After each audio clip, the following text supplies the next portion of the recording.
So welcome to St. Michael's Catholic School in Aylesbury, for those who are perhaps listening. Today we will be debating the question, does secular humanism or Christianity offer the UK a brighter future? It's an appropriate day to debate this because it's the first day of Advent, so we remember that this country has a Christian past. Should it have a Christian future? My name is Mr. Smallwood and I'm a teacher here and I'll be moderating the debate today. Our debaters are Neil McKain and Sara Stevenson. Neil, would you like to briefly introduce yourself to our audience? Yeah, hi everybody. My name's Neil. I am the Vice Chair of Humanists UK, which is the sort of leading national charitable organisation in this country that proposes a sort of secular, humanist, non-religious worldview. So I help run that charity. My day job, though, because that's a voluntary role, my day job is that I am the head of religious studies at a school just up the road. Indeed, I currently teach some of your Year 11s from last year. So I'm an RS teacher by trade, but I'm here representing humanism. A fine and noble profession, Neil. Sara, would you like to introduce yourself, please? I will. Hello, everyone. It's good to be with you today. I was a former head of philosophy and religious studies department in a school outside of Belfast. And I then got really fascinated by these wonderful topics that we are debating. So I went and did my master's degree at the University of Edinburgh in the philosophy of science and religion. And I then moved to Oxford to study apologetics. And I'm now a full-time speaker for the Oxford Centre for Christian Apologetics. Apologetics just means that there are actually reasonable and rationality behind the Christian worldview. So it's now my job to actually not just defend Christian theism, but to actually go and advance that case, which I now do professionally. And it's nice to meet you today. Thank you. Can we just have another round of applause to say thank you for coming? So the format of the debate will be as follows. In the first round, each speaker will make their case. In the next round, I will pose them a few questions based on their talks. And then the third round will be over to you, the students, to ask questions. So please do be thinking of questions as we go through. Fantastic. So without any further ado, does Christianity or secular humanism offer the UK a brighter future? Neil.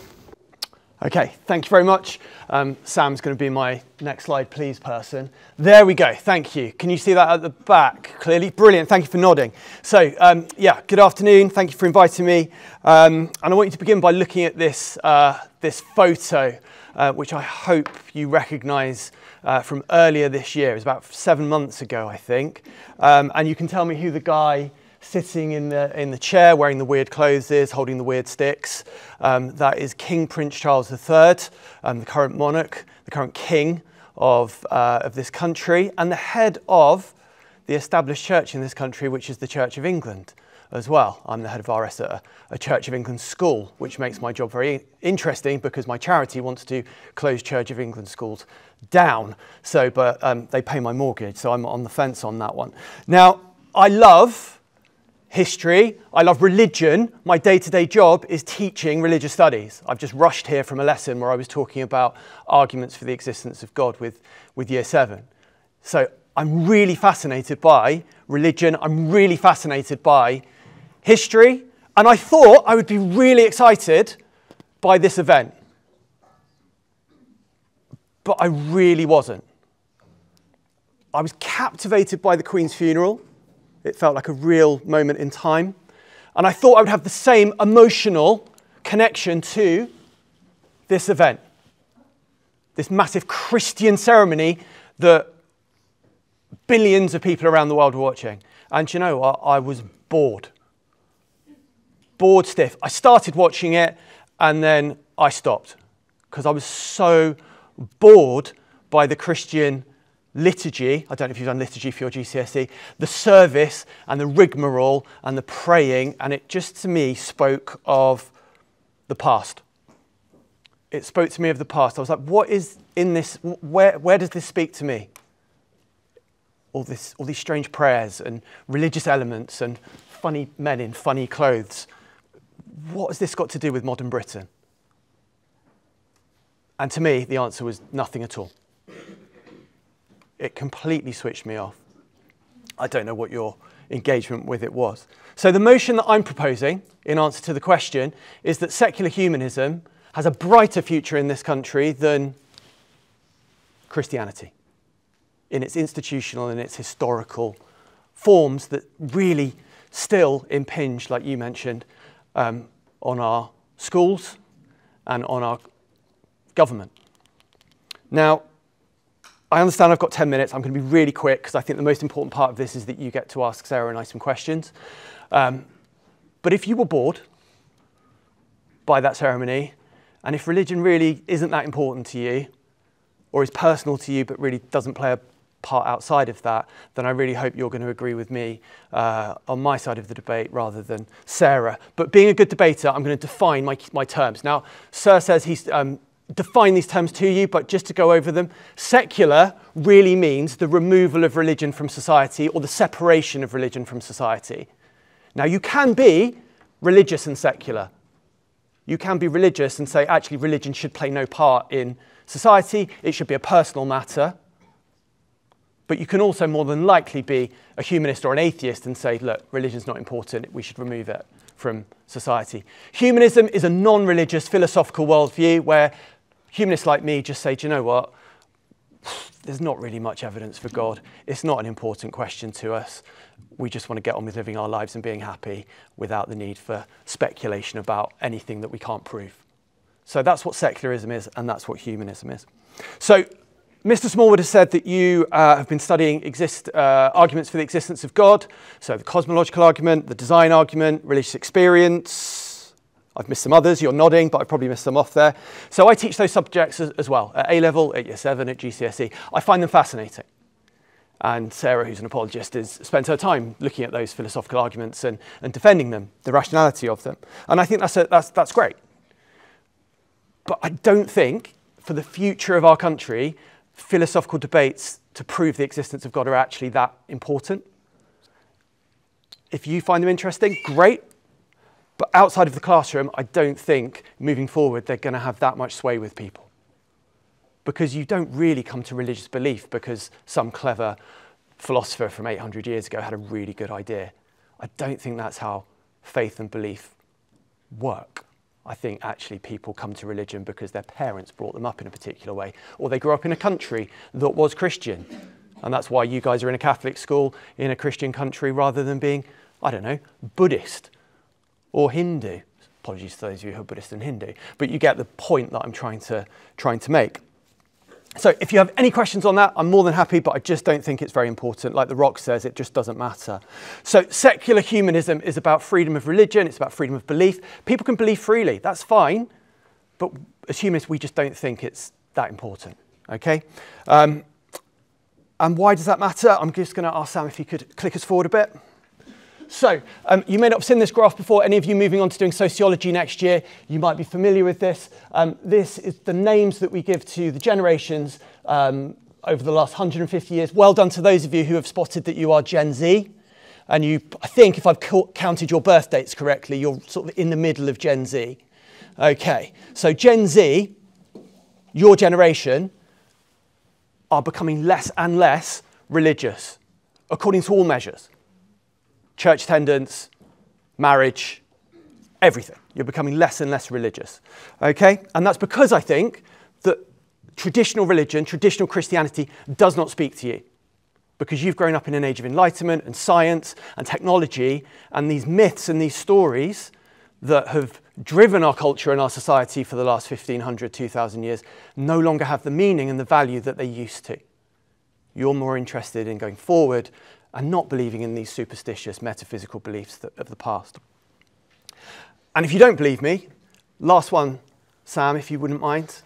Next slide, please. I'd be interested to hear what Sarah says about this. This trend is inevitable.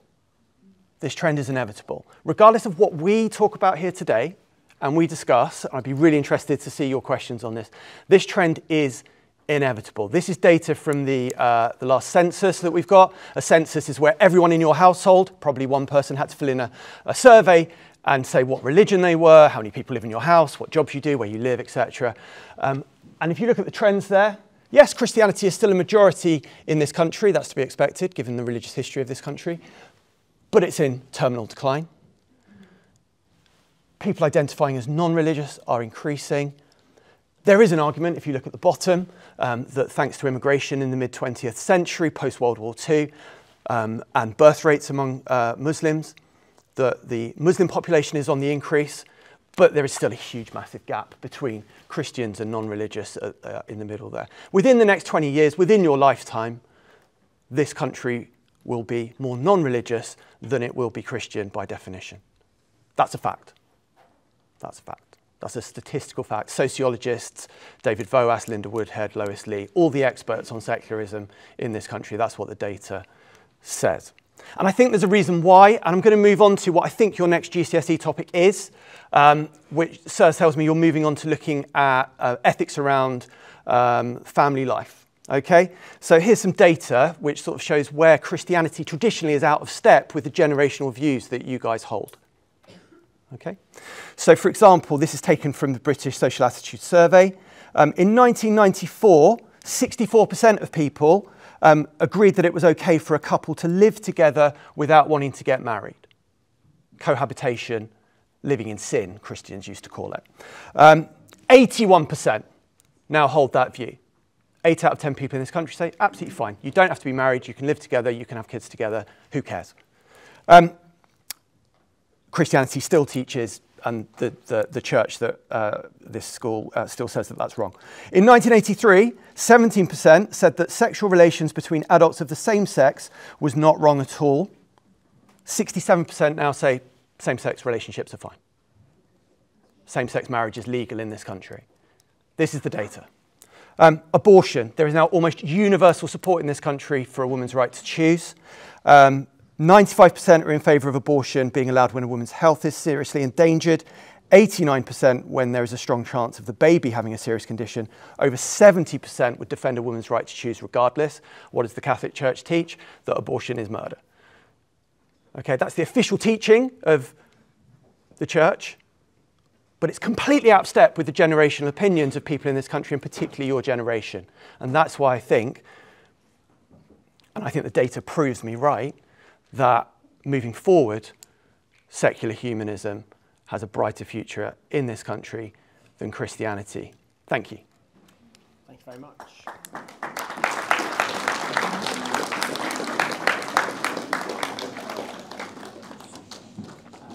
Sarah, your 10 minutes. Okay, I'm just going to stand just so that you can see and hear me okay. Neil, thank you so much for your thoughts, and it's great to dialogue with you today and to be with you again, as I've said. It's interesting that you begin your presentation with the ceremony of the king. Why do we dress like this? Why have a ceremony? Why mark this event? And to me, it's because we are made for more. We have those ceremonies because we are initiating a king. But why does his role matter in society? His role matters because he has responsibility as the leader of this country, and we as a country are looking to that moment to say that life matters. And actually the decisions that you make as a king will matter. So we as a nation are going to take this time to think about this new initiation. Now, what I'm going to say about that event, I'm saying to all of us today, I think deep inside of us, we know that we are made for more. Not just the physical things that we see around us, but for hope, for meaning, for purpose that transcends just the physical realm. Announcement from Imran Hader from Year 8. Please come to reception. Thank you. You may leave if that relates to you. It's interesting to think about where we are going when we've had a few very interesting years. We've had Brexit. You know, should we belong to Europe? Should we have independence? We then were hit with the pandemic, and I'm sure you, like me, were affected by that in various ways. We are in a mental health crisis. We are thinking about where is our hope? Where is our purpose coming from? We have crises of wars all around our globe. We know that our nations are not at peace.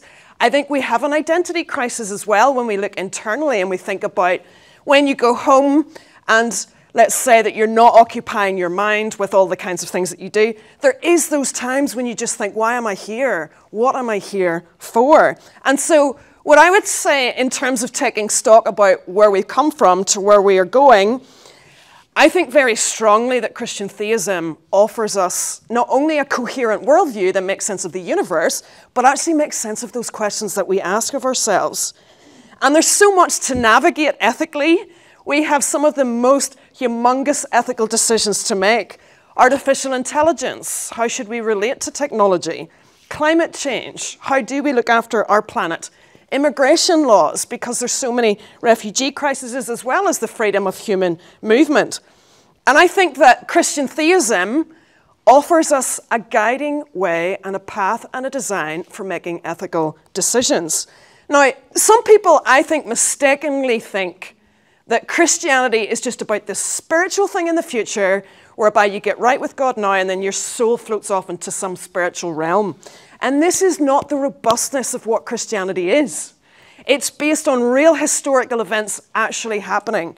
And Jesus himself said, it's not just a future thing. He said in John chapter 14, I am the way, the truth, and the life. And what he meant by that was, for your whole life, I am the way.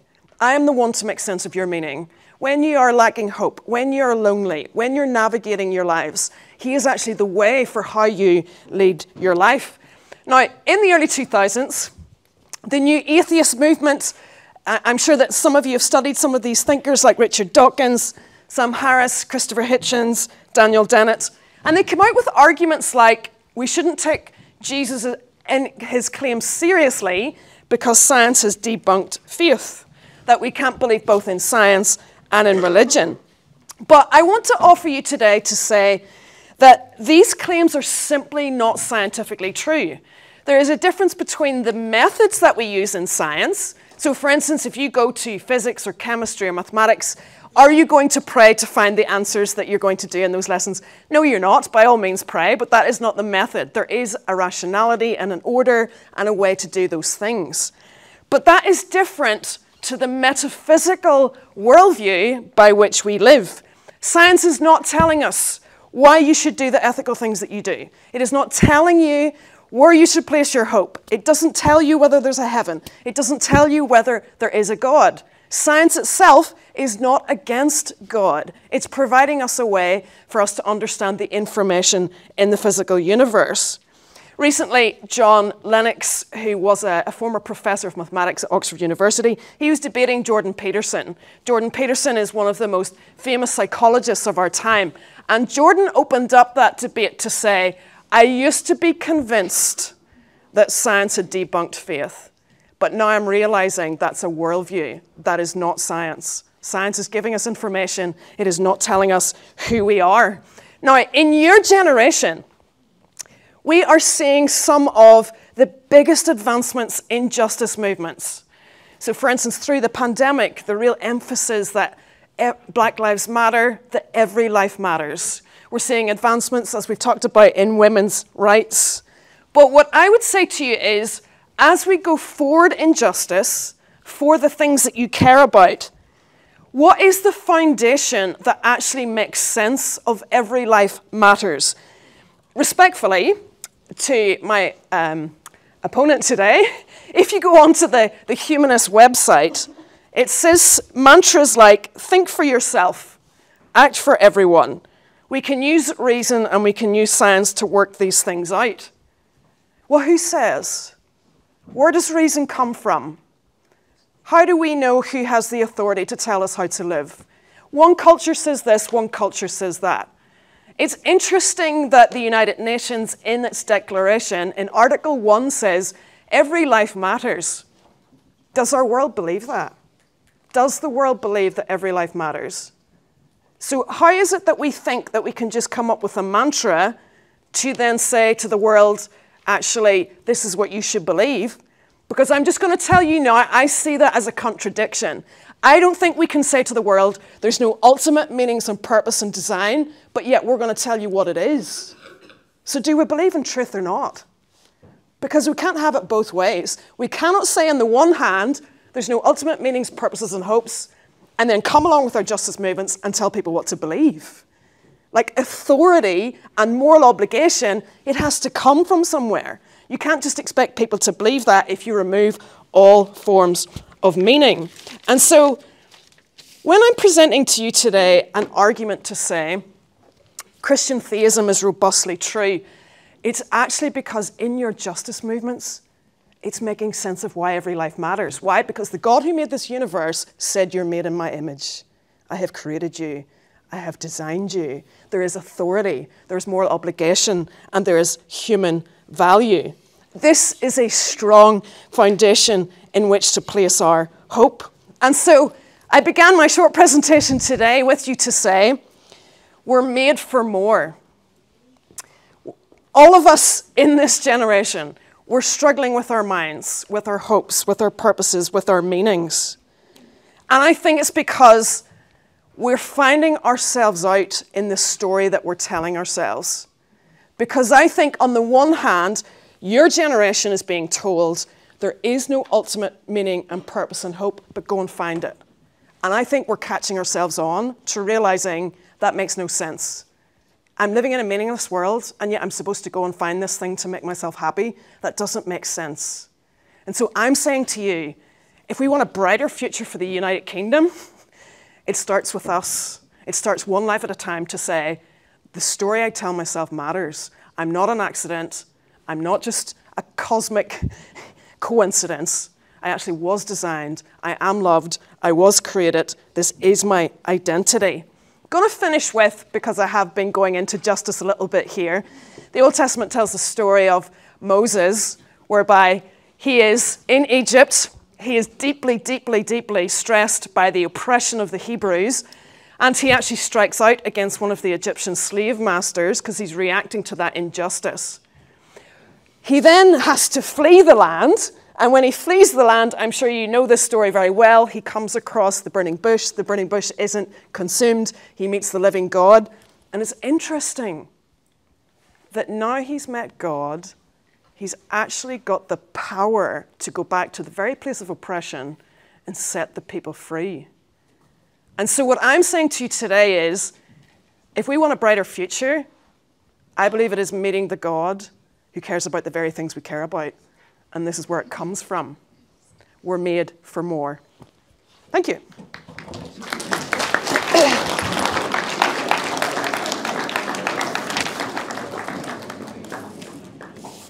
So we'll now move into our questions. So I'll be asking Neil some questions for roughly 10 minutes, and then Sarah some questions for roughly 10 minutes. So to start with, Neil, in your talk, you argued that Christianity is increasingly unpopular and irrelevant. It's in some ways quite unfashionable. But you didn't address the question of its truth, nor of whether it might be good for society. So I wondered if you could speak to that for a few moments. So yeah, I think I agree with Sarah in this. You just can't prove it's true. I mean, I don't believe, I was raised Catholic. I went to a Catholic primary school, I went to a Catholic middle school, I went to a Catholic secondary school. My head teacher was a priest, I went to a Jesuit school. And my parents are still Catholic. My parents still believe stuff that I think is utterly nonsensical. Can I still get on with my parents? Yeah. Do I think they believe stuff that doesn't make sense to me now?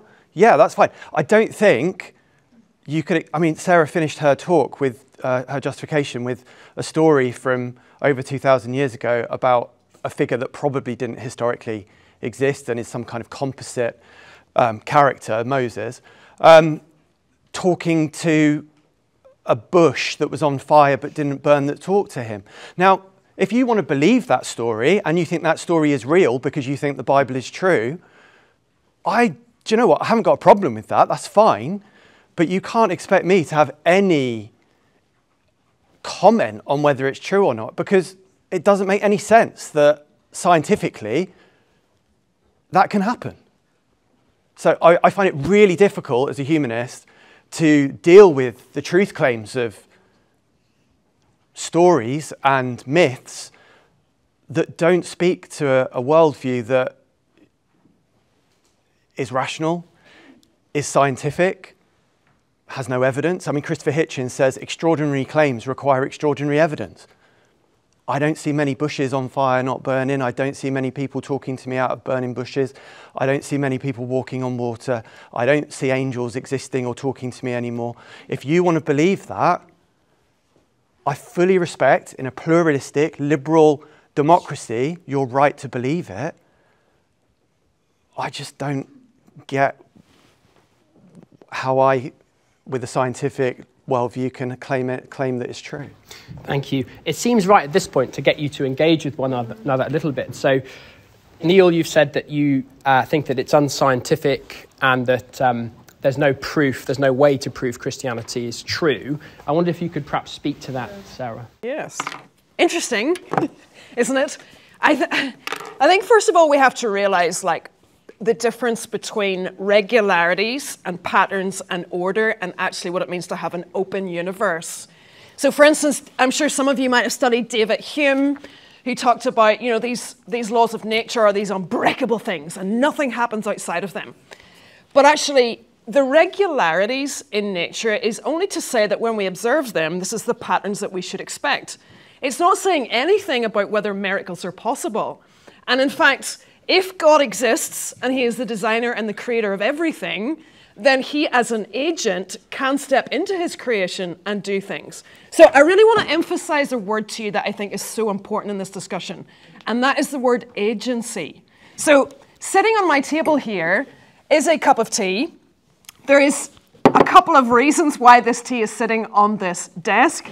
One is, scientifically, we can tell you how the kettle bubbles up, how the heat, you know, works through electricity and enables the tea to become hot and all of this. But there's another reason why this tea is here, and that is because I asked for this cup of tea when I arrived. I, as a human mind, as an agent, have asked for it.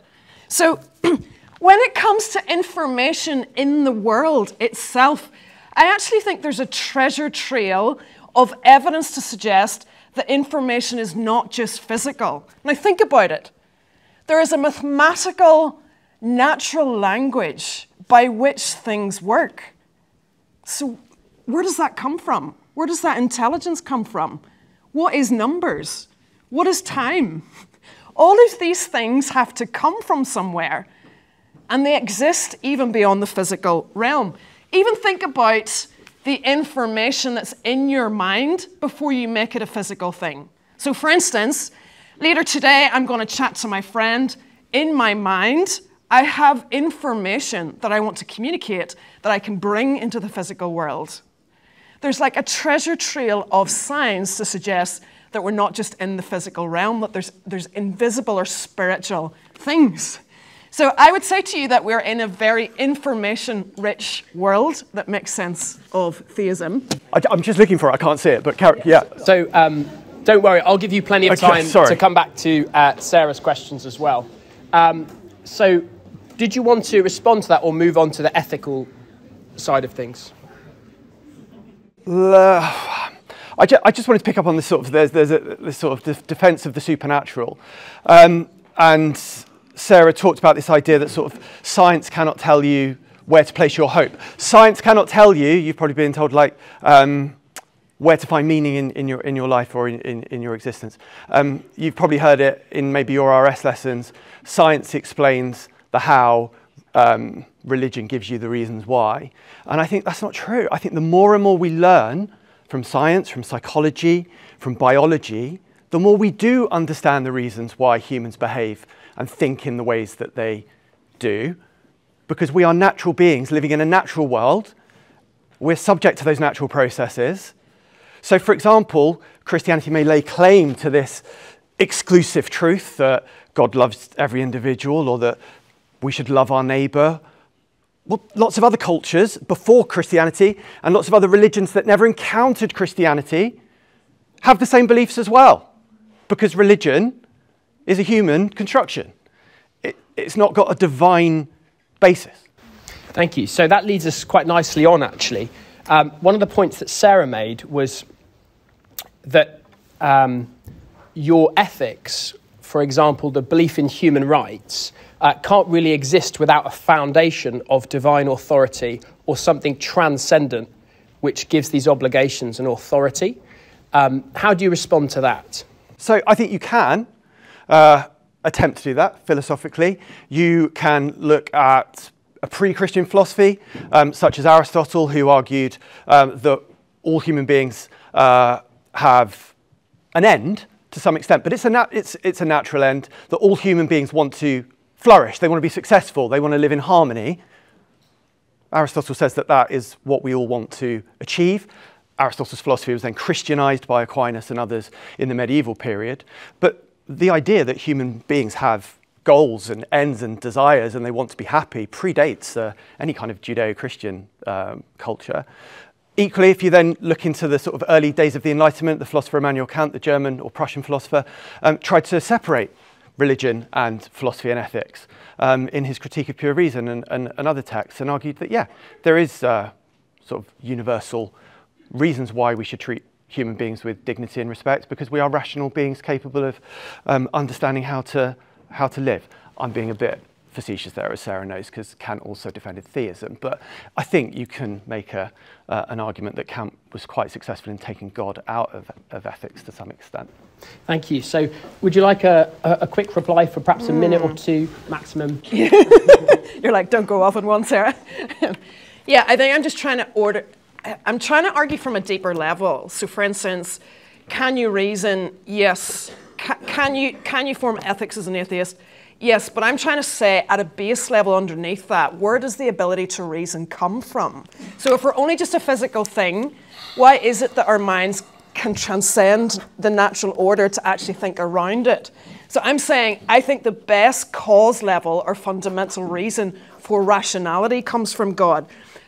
In terms of making a comment on ethics, right? I think that we can organize ethics as a secular thinker. Like, for instance, utilitarianism can say what is going to bring about the most amount of happiness for the most amount of people. I'm going to make this argument to finish with. I think if you strip away God, you cannot enforce that every life matters. You cannot ask the world to follow something dogmatically if you strip him away and you say, let's just organize our ethics. I think you have to have some sort of authority to that, like an obligation, human value to come from something deeper. So I think if you take away God, yes, by all means, we can organize some ethical decisions. We cannot enforce it on a world if you tell the world there's no ultimate meanings and purposes, because that's where the authority in it comes from. Thank you. So turning to you now, Sarah, couldn't people's desire for meaning, purpose, and hope be fulfilled either through other religions or through perhaps serving others or politics or what have you? Why does it need to come from Christian theism? Okay. Good question. Okay. I want to be very clear.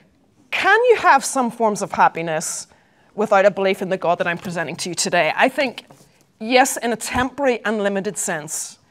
And what I mean by that is I'm going to link it to the cosmological argument whereby I'm not sure if you're familiar with the word contingent things. A contingent thing means something that's needy, dependent, it has to rely on something else.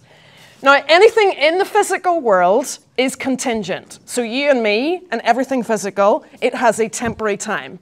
So I'm saying to you, if you reject something that's infinite, you have to place your hope in something temporary. And I'm just going to tell you today my argument. I don't want to find my greatest level of joy in something that can be taken away. Yes, my family are important. Yes, my friends, I love them. Yes, there's things I absolutely enjoy. I have hobbies that I absolutely adore, but they are temporary. So I can have some forms of happiness. I cannot have the deepest level of meaning if I strip away the necessary being. The necessary being who created everything is the deepest level of hope. And I do believe that Jesus, Christ of Nazareth, most reflects that heart of God in a way that I don't see in anything else in any other worldview. Thank you. So to respond to those 2 points, one is that you need God for eternal significance, and then also that Jesus best reflects that heart of God. Yep, so just very quickly, completely disagree. I think it's the temporariness, it's the fragility of your existence that gives your existence meaning. If you're lucky, you will live for what, 80 years, 90 years in good health? maybe you'll live for longer. If you, hopefully you do. If you have a family, if you have a job, if you have a life full of meaning and value, your achievements and your genes will then be passed on. It's the temporariness. It is that random fact that you did not choose to be born and that you exist here and you could not exist. That uniqueness, that there's nothing else afterwards. That finite nature that you are going to live and you will die, just like billions of people before you. That is my reason for getting up in the morning and valuing every single day that I exist. Not that I think I'm going to go somewhere else after I die. That's what gives my life meaning and purpose and why I love being alive. Sarah, any response to that? This idea that the fragility of life gives it meaning, gives it special? Yeah, and I do mean this respectfully. Thank you so much for your responses. But I do hear words like hope, lucky, maybe, hopefully some of these things pan out. You have to almost reject the future to enjoy life now. And I'm just going to say there's a pastor that passed away this year. His name is Tim Keller. He was somebody that has written a lot of books on these kinds of topics. But one of the points he makes, and I'm very convinced about it, is when you actually have peace for the bigger story, then you can actually live better now. So I'm going to insert, instead of happiness, the word joy. So if I've found my peace, my meaning, my purpose in the big story of why I'm here, it actually means I don't have to get all of my happiness out of things that are these contingent things. It means that I can enjoy them for what they are. So we're entering into the Christmas season. I'm sure that all of you are looking forward to a break and a holiday and those kinds of things. I'm just going to say, do you see, if you don't have the bigger story, then those things just have to be what they are. You have to get everything out of it. You have to get your happiness out of it. But actually, do you see, if you've got peace in the bigger story, then you can enjoy them for what they are and they don't have to be your everything. Why? Because you've got something deeper and that's your source of joy. Thank you. So my next question is, Neil mentioned a number of areas where traditional Christian views are at variance with modern views, for example, about sexuality and abortion. And I wondered how you might reply to that, Sarah. Yes.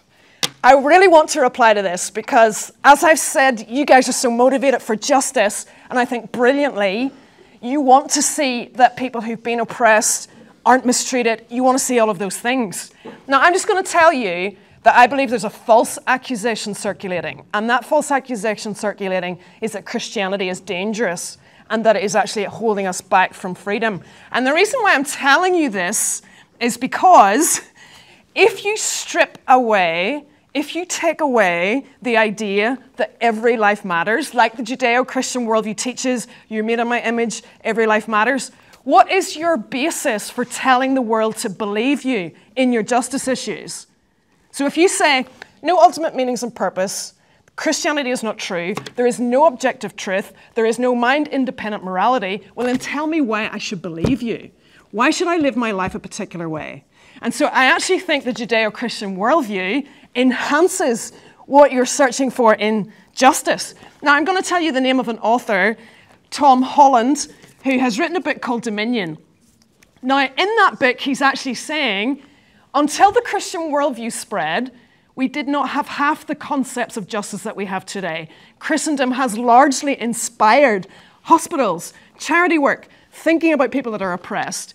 Now, I know that we've had an issue raised around, let's say, women's rights or sexuality, but Tom Holland is actually saying it's actually quite strange because, ironically, Christianity is the only worldview based on the idea that there is individual intrinsic worth. So when you're actually trying to protect people from oppression, it's actually a deeply Christian value.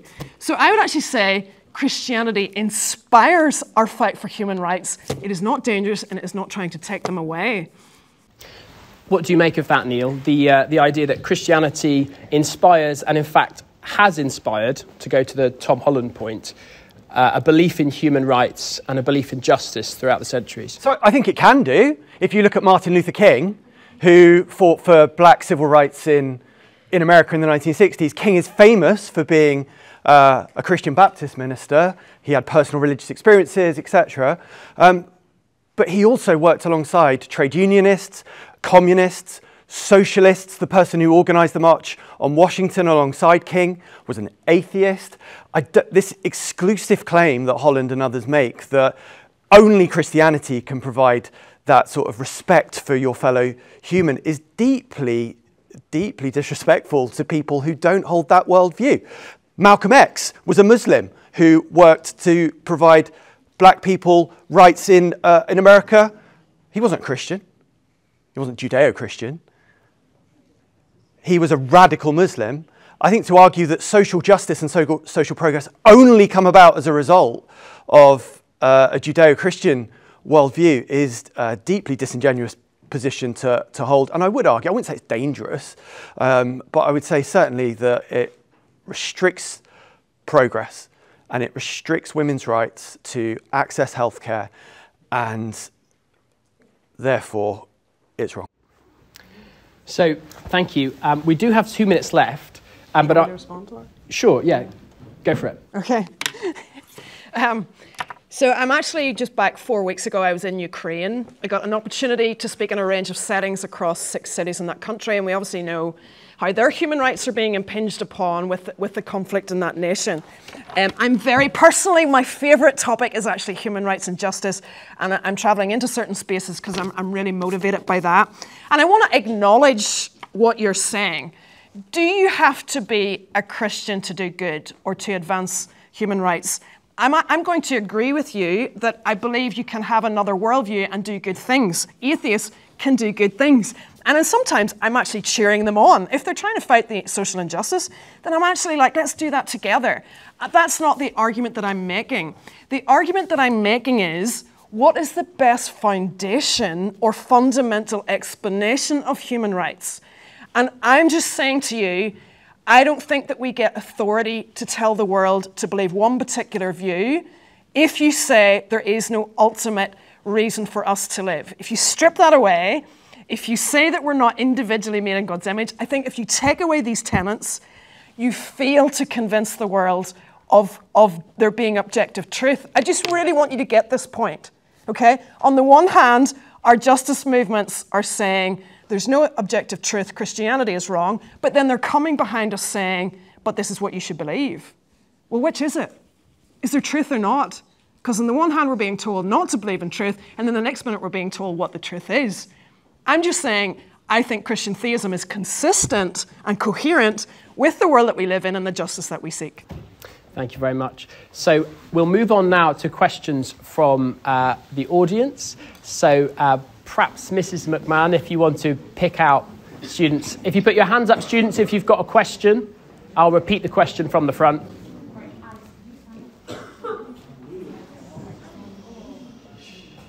So, question from you, right?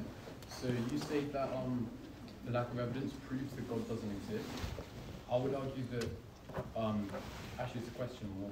Does the lack of evidence mean that God doesn't exist? Can I just repeat that for the audio? Does the lack of evidence mean that for God's existence mean that he doesn't exist? Is it Alex? Thank you, Alex. That's a really good question. I think what I said was that you just don't know. You can't prove it does, you can't prove it doesn't. If you're looking for physical evidence, you're not going to find it because we're talking about a being that's non-physical. If Sarah mentioned somebody called Richard Dawkins, who is probably the world's most leading atheist, in his book, The God Delusion, even Dawkins acknowledges that there is what he calls a sort of scale of atheism. And Dawkins says, because he believes in the scientific method, that this ceiling comes open right now. And God is so offended by what I've said this afternoon that the ceiling comes in and this being or this voice comes out of heaven and says, Neil, I'm really cross with you and what you've said, right? I would change my mind. If there was evidence, if there was proof, I would change my mind. But the majority of humanists and atheists would just say there is no way of proving something beyond the physical world that we inhabit, and therefore, to me, it's just something, I just can't answer the question. Okay, thank you. Have we got any other questions? Quite a few, yeah. So Sarah, you said that we're made in the image of God and our lives matter. Without God, our lives would lose this value. Why then does suffering in the world and conflict within Christianity exist? because science is straightforward and is backed up with facts and statistics. Would you like me to repeat the question? Yeah. So there's a couple of different threads to that question. One is that science is backed up with evidence and is straightforward. Another one was that why does suffering and conflict exist if we're made in the image of a good God? Is that right? Okay. Yeah. So I don't know if you've heard of this book. Some of you will study it maybe at A level. It's called The Karamazov Brothers, written by Dostoevsky. He was a Russian author. He himself was quite outspoken against the regime, so it's not controversial to mention him. There's a character in that story, Ivan, who says, if there is this great God, why would he allow even one innocent child to suffer? So I'm just going to say to you that it can seem very difficult, and I think it is difficult to see if God is there and he is good, that trilemma. Why has he allowed the world to be the way that it is? Now, I'm going to say that that is a difficult topic, but I also will say there's been so much work in theodicies that's defending God, but not only defending God, offering a reason why God made the world that he did. And I actually think because God was faced with a choice. Think about it. If God makes world A, right? No suffering, no evil, nothing can go wrong. In this kind of world, there is an enforced order. Everyone is forced to follow God. You have no choice. You're forced upon him. So he actually is faced with a choice. Does he make world B that enables us to go away from him? If God is good and perfect and we can walk away with him, we can walk into evil. So I think he's created a world whereby he's allowed us to choose evil rather than him actually forcing that on us. So I will argue that point, but I want to just say one final thing, and that's this, okay? Just really try and get this one, okay? If there is no God, right, then evil and suffering is part of the natural order. So why are we even philosophically debating it? Because if there's only evolution and natural selection, the weak die out, the strong survive, that is suffering. Why would we be debating it?